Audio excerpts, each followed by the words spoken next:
Okay, let's dive deep into the incredible imperial capital of Vijayanagara. We've got this stack of material you've shared, historical texts, detailed traveler accounts, early surveys, and, well, recent archaeological insights. Quite a mix of sources to work with. Exactly. And our mission today, to sort of cut through all of it and pull out the most important nuggets, to understand what truly made this fascinating historical city tick, from its foundations right through to its dramatic fall. Right. And maybe just to set the scene initially, this empire, which people at the time actually called the Karnataka Samrayamo, Okay. it was founded around 1336 by two brothers, Hardihara and Bukka.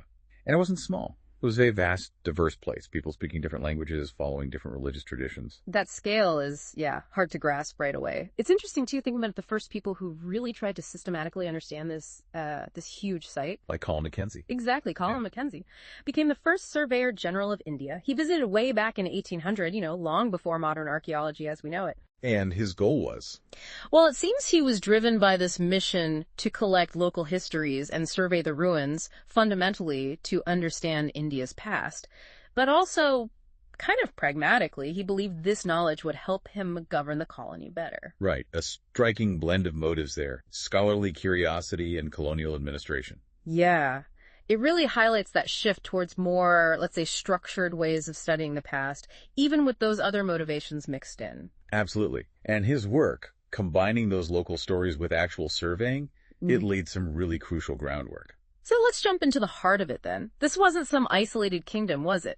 The sources make it pretty clear Vijayanagara had constantly shifting frontiers and was, well, locked in serious competition with its neighbors. Oh, definitely. To the north, they were constantly dealing with the Deccan sultans.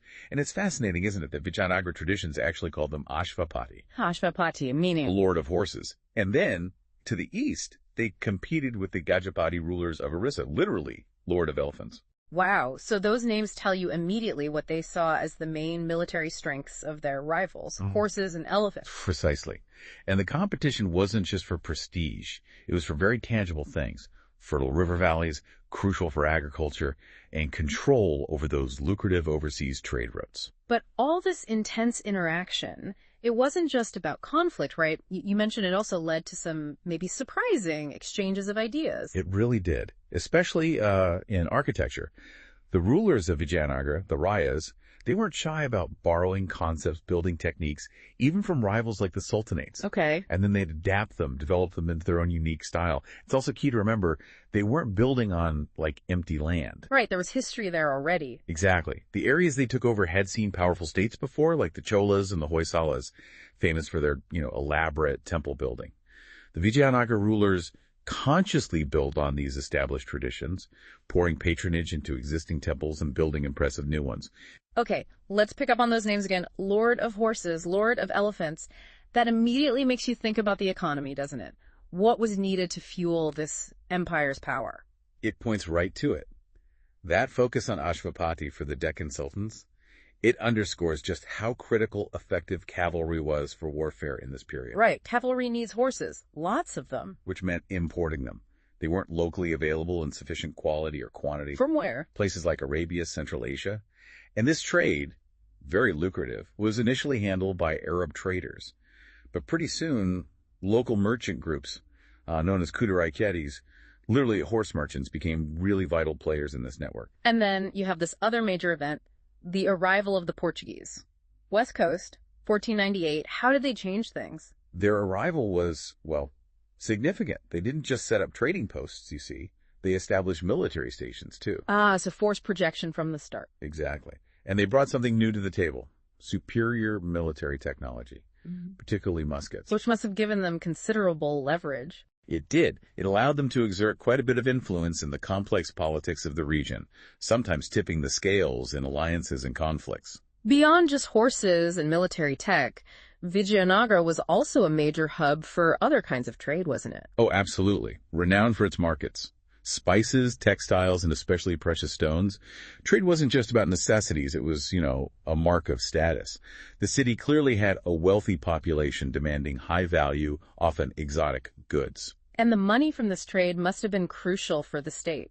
Hugely important. A significant contributor to the state's overall prosperity. And the rulers themselves, they understood this connection quite explicitly. There's that quote you pulled out from Krishnadeva Raya's own writing, the Amukta Malyada. Yes, it's a fantastic piece of evidence. His work on statecraft. He basically advises a king to actively improve harbors, encourage commerce, especially for importing vital things like horses, elephants, gems. The strategic goods. Exactly. Yeah. And crucially, he says, treat foreign sailors and merchants well. This wasn't just about being nice. It was a deliberate strategy. Secure your trade routes, make sure these goods come to you, and prevent them from going to your enemies. That shows a really sophisticated grasp of geopolitics and economics, doesn't it? It really does. Now, speaking of rulers like Krishnadeva Raya, the empire saw a succession of different ruling families, different dynasties. That's right. It starts with the Sangama dynasty. They ruled until about 1485. Then came the Saluvas, a shorter period until 1503, followed by the Tuluvas, and that's the dynasty of the famous Krishnadeva Raya. Okay. And the final dynasty was the Aravidu. They actually ruled until the late 17th century, but importantly from different capitals after the main city of Vijayanagara fell. Krishnadeva Raya's reign, though, 1509 to 1529, that's often painted as the absolute peak, the golden age. What was happening then? It really seems to have been a period of remarkable expansion and consolidation. He secured the Raichur Doab in 1512, that's strategically vital land between two rivers. Right. He subdued the Gajapati rulers of Orissa in 1514 and inflicted really severe defeats on the Sultan of Bijapur in 1520. But despite being clearly militarily prepared and active, it was peaceful internally. That's how it's often depicted, yes. A time of unparalleled peace and prosperity within the kingdom. And he also left a big mark architecturally building temples, adding those huge, impressive gopurams, or gateways, and founding a whole new township, Nagalapuram, named after his mother. So, if his reign was such a high point, what started the decline? Things clearly didn't stay that stable. No, they didn't. Strain really began to show after Krishnadeva Raya's death in 1529. His successors faced more and more challenges, particularly from rebellious Nayakas. Those military chiefs we'll talk more about later. Exactly. They wielded considerable local power, and they started pushing back more. Central control weakened, and actually power shifted to that final dynasty, the Aravidu, around 1542. And this internal instability, combined with external pressures, ultimately led to that massive battle, the one that destroyed the city. It did. You have this complex web of shifting alliances and rivalries between Vijayanagara and the Deccan Sultanates. It eventually boiled over. A combined force of the Sultanates Bijapur, Ahmadnagar, and Golconda united against Vijayanagara. A powerful coalition. Very. And this alliance met the Vijayanagara army at the Battle of Rakshasi Tangadi, sometimes called Talakota, in 1565. And the outcome? It was catastrophic. Yeah. For Vijayanagara, their forces, led by the chief minister at the time, Ramaraya, were completely routed. Just wiped out. Pretty much. And the victorious Sultan armies then marched on the capital city. They sacked it thoroughly, which led to its abandonment within just a few years. Wow. The empire technically continued under the Aravidu dynasty, but they had to shift the capital east, first to Penakonda and later to Chandragiri. The great city itself was finished. It's so easy to just picture Vijayanagara and the Sultanates as these polar opposites, defined purely by religious difference and constant war, especially given that final battle. But the sources hint at something more complex, don't they? Oh, much more complex. Their relationship wasn't always hostile, despite the clear religious differences and frequent conflict. Like what? What suggests that?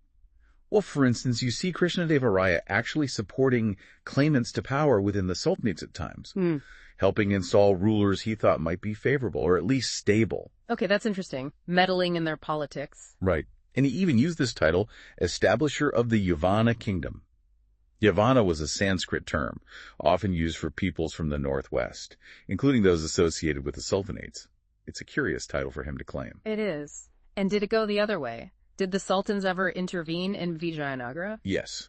After Krishnadeva Raya's death, when there were succession disputes, the Sultan of Bijapur actually intervened to try and help resolve things. Really? So there was a degree of maybe mutual interest in just having stability on the border, even with a rival. Exactly. It seems both sides often preferred a stable neighbor, even a powerful one, to having chaotic internal conflicts spill over the borders. The final disaster in 1565, it seems, was triggered by Ramaraya's policy described as risky or overconfident of trying to play the Sultanates off against each other. Which backfired spectacularly. It united them against him. with devastating consequences. Okay, let's dig into that internal power structure a bit more. You mentioned the Nayakas a couple of times. Who were they exactly? So the Nayakas were essentially military chiefs. They typically controlled forts, strategic locations, and they commanded their own bands of armed supporters. So like local lords with their own private armies? Kind of. They were often mobile too, sometimes moving around with groups of peasants looking for new land to cultivate. And in terms of language, they usually spoke Telugu or Kannada. And their relationship with the king? Well, formally, they submitted to the king, the Raya. But as we mentioned, they also had a tendency to rebel. The kings frequently had to use military force to subdue them and bring them back into line. Right. And this ties into the Amaranayaka system. That was a key innovation related to them. Yes, exactly. It's often considered one of the most significant political innovations of the Vijayanagara Empire. There's even speculation it might have been derived from, or at least influenced by, the Akkada system used by the Delhi Sultanate. The Ikka system. Okay. So how did the Amaranayaka system work in Vijayanagara? In essence, these Amaranayakas were military commanders. The Raya, the king, granted them territories to administer. Ah, so they were part of the state structure, not just independent warlords hanging around. Precisely. They weren't just given land, they were given responsibility. They were tasked with collecting taxes and other dues from the peasants, craftspeople, traders within their assigned territories. And what happened to that revenue? They kept a portion of it for their own personal use, and crucially for maintaining a stipulated contingent of soldiers. Horses, elephants, foot soldiers. Ah, so that's how the king maintained a large army. Through these commanders. Exactly. These contingents formed the real backbone of the king's effective fighting force. It's what enabled Vijayanagara to project power and control such a vast territory across the southern peninsula. They were also expected to use some revenue locally for things like maintaining temples and irrigation works. Makes sense. But how did the king stop them from becoming too powerful and independent with all that local control? Well, there were mechanisms. They were required to send tribute, a portion of their revenue, to the king annually. And they had to make a personal appearance at the royal court, often bringing gifts as a public show of loyalty. Ritual submission. Right. And importantly, the kings also asserted control by having the power to transfer them. They could move an Amaranayaka from one territory to another, preventing them from building up too deep a local power base. But eventually that system broke down. It did. Later on, particularly in the 17th century, as the central imperial authority weakened significantly, many of these Amaranayakas started acting more independently, effectively carving out their own kingdoms. And that process definitely hastened the collapse of the central imperial structure. And the name Amara, any idea where that comes from? There are a couple of theories mentioned in the sources. It might derive from the Sanskrit word samara, which means battle or war, makes sense for military commanders. Or it might resemble the Persian term amir, meaning a high noble.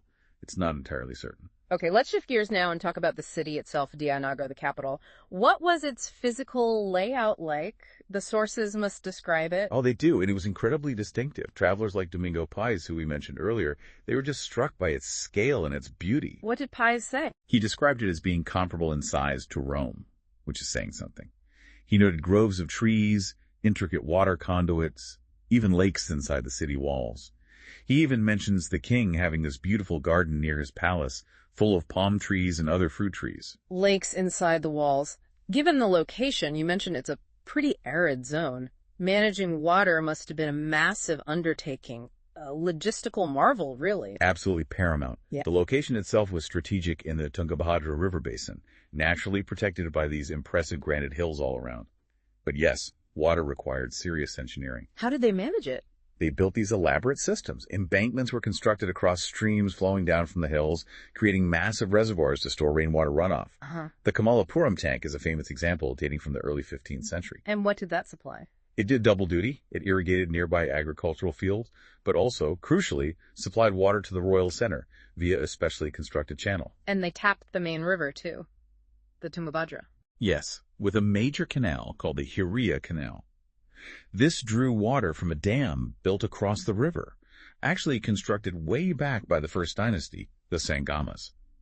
This canal was vital for irrigating that whole cultivated valley that lay between the city's sacred core and its urban core. And Pais saw Krishnadevaraya building another huge water project. He did. Yeah. He gives this incredible description of watching a massive new tank being built, apparently at the mouth of 2 hills designed to collect all the rainwater, supplied by pipes running for, he estimated, over 15 kilometers. Oh. He talks about seeing 15 or 20,000 workers on it, breaking down a hill, saying they looked like ants. It just hammers home the sheer scale of these hydraulic engineering projects. They were masters of water management. Alongside water, the other thing that always comes up is the fortifications. The sources describe them as incredibly extensive. Right. And strategic. They really were. Abdur-Razak, another traveler, he noted 7 distinct lines of forts. 7. But the really key insight here, something you see if you look at maps based on the archaeology, is that these fortifications enclosed way more than just the city buildings. They deliberately brought huge areas of agricultural land, the hinterland, and even forests within the defensive walls. That seems unusual, walling off farmland. It's a massive undertaking. The outermost wall literally linked the surrounding granite hills, creating this vast fortified region. Why would they do that? It must have been incredibly expensive, much more than just building granaries to store food. It was a deeply strategic choice. It was all about surviving long sieges. Medieval sieges often worked by starving out the defenders. Right, cut off supplies. Exactly. So while most rulers built granaries, Vijayanagara went further. They implemented this much more costly, but ultimately more resilient strategy. Protect the food source itself. Keep the farms producing inside the walls. And the travelers noticed this. They did. Abdur-Razak specifically mentions seeing cultivated fields, gardens, and even houses located between the first, second, and third walls. Pei also noted the great distance between that first outer circuit and the city proper, and he mentions it being filled with fields, gardens, and water supplied from lakes. And their archaeology backs this up. Completely. Surveys have confirmed the vast extent of this fortified agricultural tract, and they've traced the complex canal system that watered it. It really was defense in depth, starting with food security. So the city defenses were layered then, not just one big wall. Absolutely. Beyond that vast outer ring protecting the agriculture, there was a second line of fortifications around the main urban core. Then a third line, tightly encircling the royal center. And even within the royal center, major individual buildings often had their own dedicated walls. Getting into this heavily fortified zone must have been controlled through specific gateways. Yes, definitely. Well-guarded gateways, controlled access, and connected the city to the major roads leading outwards. And these gateways weren't just functional. They were often architecturally significant structures in their own right. And they showed that blending of styles you mentioned earlier. Some of them did, yes. Interestingly, some gateways display clear Indo-Islamic architectural features. You see arches, you see domes. If you look at some of the images from the site... Figure 7.6 in the source material. Exactly. You can see this unique blend. It suggests ongoing interaction with building traditions from other regions, particularly influences coming from the sultanates. And archaeologists can actually trace the roads. How? Yeah, they can study the road network by basically tracing the paths between these gateways and looking for surviving paved sections. The roads generally tended to follow the natural contours of the land, sticking to the valleys to avoid the really rocky terrain. Okay. And crucially, some of the most important roads were those that radiated out from the main temple gateways. These were often lined with pillared pavilions. Ah, the bazaars, where the merchants set up shop. Exactly, creating these vibrant commercial spines leading to the sacred centers. We've talked a lot about the grand structures, the fortifications, the temples, but what about the urban core itself? Where did ordinary people live? What do the sources tell us about their homes and lives? That's always the challenge with archaeology, isn't it? Ordinary houses were likely built with perishable materials, thatch, timber, maybe mud brick, which just don't survive the centuries like stone does. So, less physical evidence. Much less. However, we do get glimpses from traveler accounts. Barbosa, for example, described houses as being thatched but still well built, and he noted they were often arranged by occupation in long streets with quite a few open places or squares. But archaeology has found some other clues about different communities within the city. Yes, definitely. For instance, in some areas, particularly the northeast corner of the main urban core, archaeologists have found concentrations of fine Chinese porcelain. Imported luxury goods, what does that suggest? It might indicate that these areas were inhabited by wealthier residents, perhaps rich traders. This area is also identified as the Muslim residential quarter. And the architecture there shows interaction, too. It does, fascinatingly. The tombs and mosques found in the Muslim quarter have architectural features like pillars and roof styles that are remarkably similar to the mandapas, the halls you see in the Hindu temples at Hampi. Wow, so even in religious buildings, there was this borrowing and blending of styles. It really suggests significant cultural interaction. Beyond that, field surveys across the whole urban area have revealed just a multitude of small shrines and temples, loads of them. What does that tell us? It points towards a really diverse population, practicing a wide variety of cults and belonging to many different communities, all living within the city walls. And how did these ordinary folks get water? Not everyone had a channel running to their house, presumably. No, almost certainly not. They likely relied on a combination of wells, rainwater harvesting tanks, maybe neighborhood or household tanks, and also the large tanks associated with the numerous temples scattered throughout the area. Okay. Now, shifting to the southwest part of the city, we find the Royal Center. You mentioned earlier it had a surprisingly high number of temples within it. It really is striking. Over 60 temples have been identified just within the designated Royal Center area. Why so many, right where the king lived and ruled? It's seen as a crucial insight into how the rulers operated, how they established and legitimized their authority. By patronizing all these temples and the cults associated with them, they were publicly linking themselves, their power, with the divinities housed in these shrines, making their rule seem divinely sanctioned. So religion and politics deeply intertwined. What about actual palaces? Well, there are about 30 large structures identified as palaces. These are different from temples. They were clearly secular, not tied to ritual functions, and importantly, they seem to have had perishable superstructures, probably timber, built on top of stone platforms, unlike the all-stone temples. So we mostly just have the foundations left. Often, yes. And interestingly, even within the largest enclosure, the one usually labeled the King's Palace, there's actually no definitive archaeological proof pinpointing exactly which building was the king's main residence. Huh. But that main enclosure does contain some of the most famous structures, right? Like the audience hall and the Mahanavami Diba. Absolutely. The audience hall is this high platform with rows of very closely spaced pillars. Its exact function is still debated, partly because the space between the pillars seems quite restricted for, say, large gatherings. Okay, and the Mahanavami Diba, that sounds important. It is. It's visually very impressive. A massive stone platform. The base is something like 11,000 square feet, and it stands about 40 feet high. Yeah. And evidence suggests it once supported a large wooden structure on top. Plus, the entire stone base is covered in these incredible, intricate relief carvings.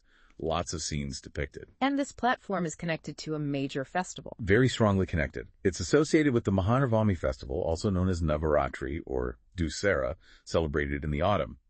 This seems to have been the key annual event, where the Vijayanagara kings put on a massive display of their prestige, their power, and their authority over all their subordinate chiefs. What kind of ceremonies happened there? The sources describe really elaborate events. Worship involving sacred images and the ritually important state horse, animal sacrifices, buffaloes and other animals, performances like dances, wrestling matches, theatrical dramas, and grand processions featuring comparison horses, elephants, chariots, and soldiers in full array. A real spectacle. Totally. And crucially, this was the time when the Nayakas, those military chiefs and other subordinate kings, had to come and ritually present themselves to the Raya. They brought gifts, tribute, reaffirming their loyalty. It sounds incredibly grand. But you mentioned there's a bit of an enigma about the Diba itself in relation to all this. There is. Some scholars have pointed out that the actual open space immediately surrounding the stone platform seems, well, surprisingly limited. Possibly too confined to comfortably accommodate the huge processions and vast crowds described by the travelers. So where did everything happen? That's the question. Was the standing stone platform, maybe with its wooden superstructure, the absolute only center for all parts of these elaborate rituals? Or did some parts, especially the big processions, perhaps take place elsewhere in the larger royal center, with the Diba serving as more of a focal point or reviewing stand? It remains one of those intriguing puzzles about how the space was actually used. What about some of the other distinctive buildings in the Royal Center? Anything else stand out? Well, there's the building often called the Lotus Mahal. It got that name from British travelers later on because of its shape, its sort of flower-like design. It's a really beautiful structure, quite distinctive with its arches, and overall design likely showing that Indo-Islamic architectural influence again. Its actual function is uncertain, though Colin McKinsey, way back, speculated it might have been a council chamber where the king met his advisors. Plausible. Anything else? Nearby, there's the structure identified as the Elephant Stables. It's another very distinctive building, along with arched openings and, Yeah, it seems pretty likely it was used to house the royal elephants. Makes sense to keep the elephants near the royal area. And another important temple right within the royal center is the Hazara Rama temple. This was probably the private temple for the king and his immediate family. Hazara Rama, Temple of 1,000 Ramas. Sort of, yeah. Yeah. It's particularly famous for the sculpted panels that cover its inner walls.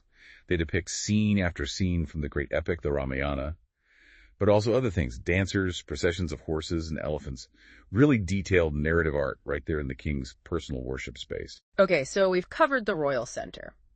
Now, moving north again, across that farmed valley, we reach the sacred center. This area seems to have much deeper historical roots, doesn't it? It really does. It's located right on the rocky northern edge of the city, close to the Tungabhadra River. And this specific area is steeped in local traditions and mythology. Like what? Well, the dramatic granite hills surrounding Hampi are traditionally associated with Kishkinda, the monkey kingdom from the Ramayana epic. Ah, Hanuman and Sugriva's realm. Exactly. And there's also the very important local tradition of Pampa Devi, who is the local mother goddess. The story goes that she performed penance on these very hills in order to marry Virupaksha. Virupaksha, the main deity there. Yes, the guardian deity of the kingdom, considered a form of Shiva. Their marriage is still celebrated annually in a big festival at the Virupaksha temple. And adding to the deep history, there are even Jaina temples in the area that predate the Vijayanagara Empire entirely. So it was sacred long before the empire was founded. Absolutely. Which suggests the choice of this site wasn't just about military strategy, the defensible hills and the river. It was likely also inspired, very deliberately, by the existing sacred power associated with these shrines of Virupaksha and Pampa Devi. So the founders weren't just picking a spot, they were tapping into existing sacredness, connecting their new kingdom to ancient local power. Very likely. And the Vijayanagara kings actively reinforced this connection throughout their rule. They explicitly claimed to rule on behalf of the god Virupaksha. Royal orders were often signed Shri Virupaksha. Using the god's name. Yes. And they also used that really interesting title we mentioned before, Hindu Suratrana, a Sanskritized version of Sultan, basically proclaiming themselves the Hindu Sultan. It's another example of that fascinating blending of traditions and political language. And they made some innovations in how they presented themselves, their own royal power within these sacred spaces, too. They did. A particularly notable one was introducing royal portrait sculptures inside temples, putting images of themselves alongside the gods. That's quite a statement. It is. They also made sure the king's visits to major temples were treated as important state occasions. Important Nayikas, the chiefs, were expected to be present accompanying the king.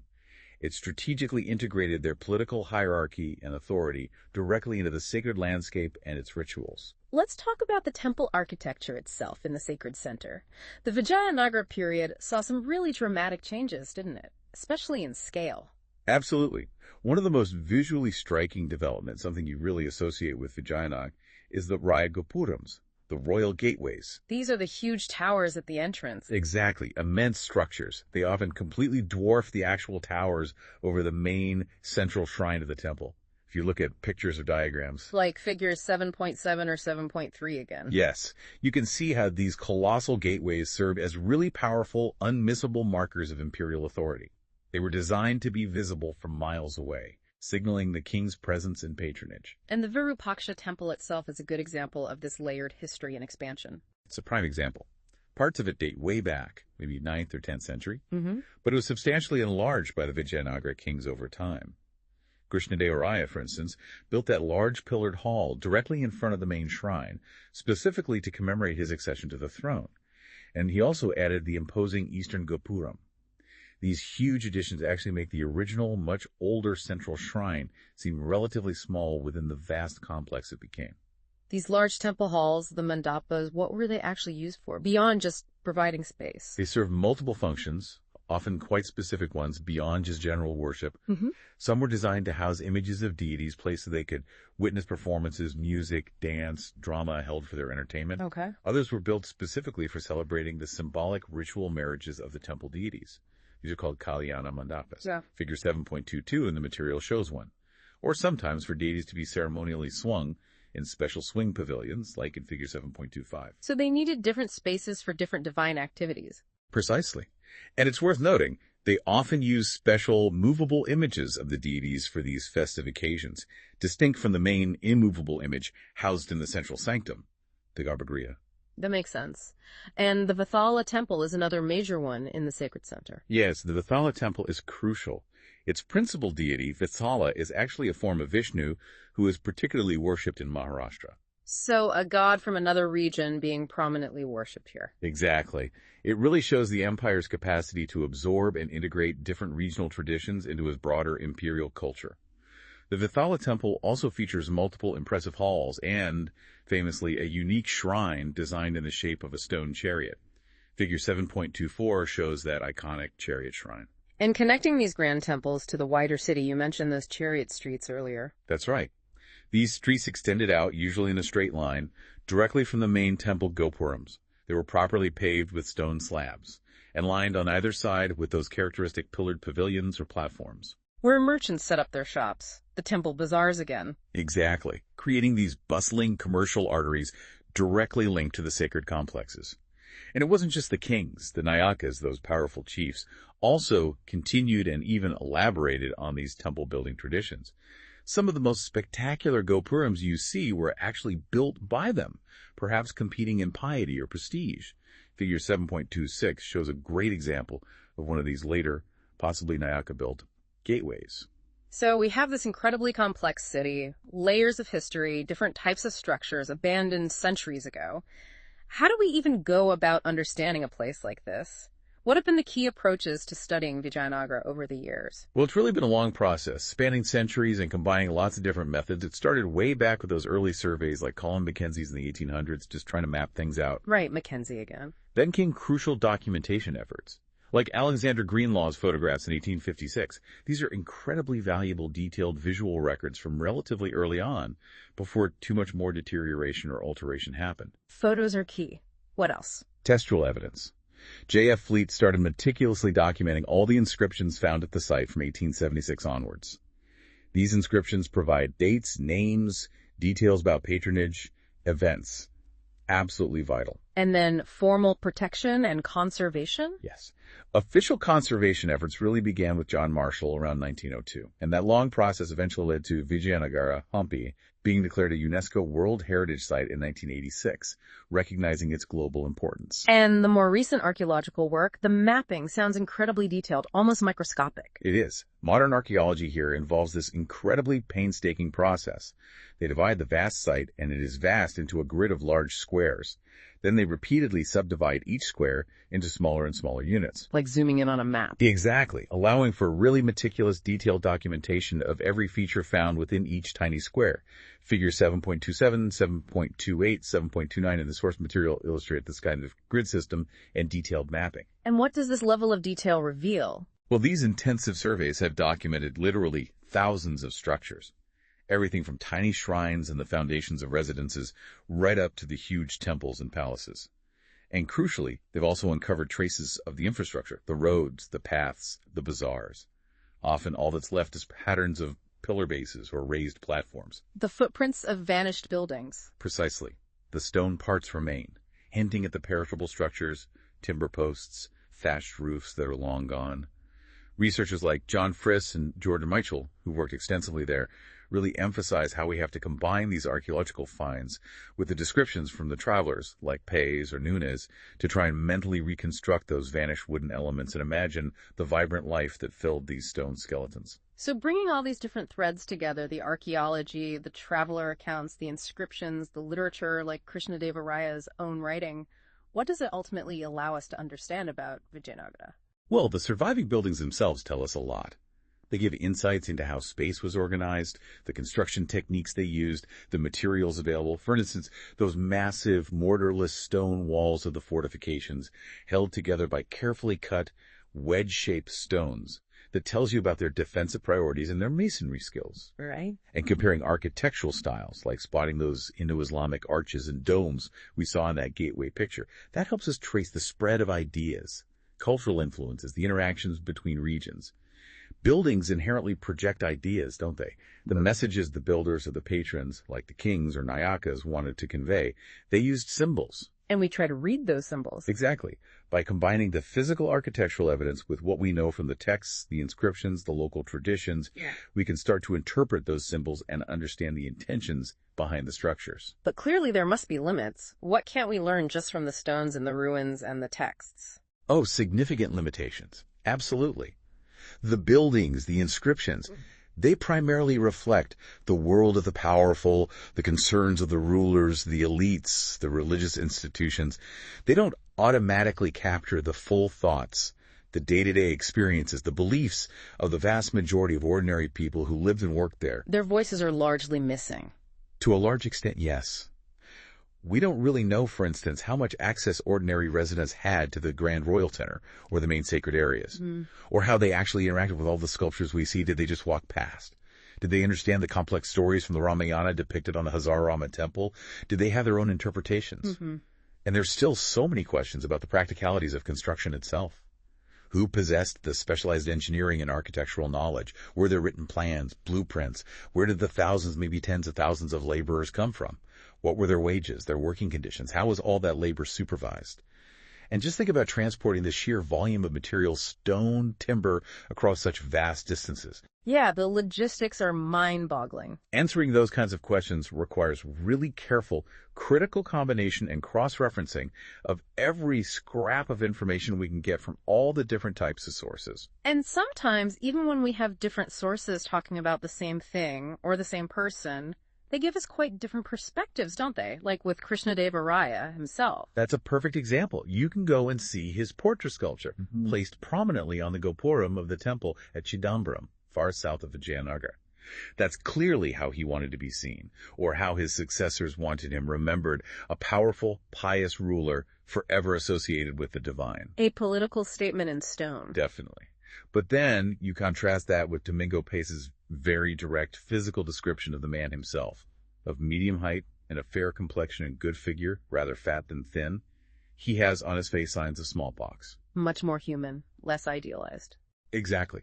Both are valuable pieces of information drawn from the sources we have, but they offer very different facets, different ways of seeing the same historical figure. It reminds you to always consider the source, the perspective, the purpose behind the information. This has been fascinating. This deep dive really brings Vijayanagara alive as, well, so much more than just impressive ruins. You see this city of incredible strategic brilliance, its location, those sophisticated water systems, an empire built on fortifications protecting not just palaces, but the farms themselves, fueled by vibrant global trade, navigated by complex, often tense politics between the central Rayas and the powerful regional Nayarakas, and showcasing this amazing dynamic blend of architectural styles forged through centuries of cultural interaction. It really does underscore how essential it is to bring together all these different kinds of evidence, doesn't it? The archaeology on the ground, the eyewitness accounts of travelers centuries ago, the hard facts from inscriptions, the insights from historical texts. Only by weaving them all together can we start to piece together the rich, complex story of such a remarkable imperial capital. And yet, even after all that meticulous work, across centuries, studying every stone, every text, there's still a part of the story, maybe the biggest part, that feels just out of reach, doesn't it? I think so, yes. Despite everything we've managed to uncover about the rulers, the armies, the grand temples, the city's layout, the trade routes, how much of the actual, tangible, lived experience, the daily struggles, the joys, the fears, the beliefs, the thoughts of the thousands upon thousands of ordinary men, women, and children who inhabited that bustling city, how much of that remains essentially lost to us? It's a powerful, maybe humbling reminder of the inherent gaps in the historical record, even for a site as relatively well documented and steady as Vijayanagara.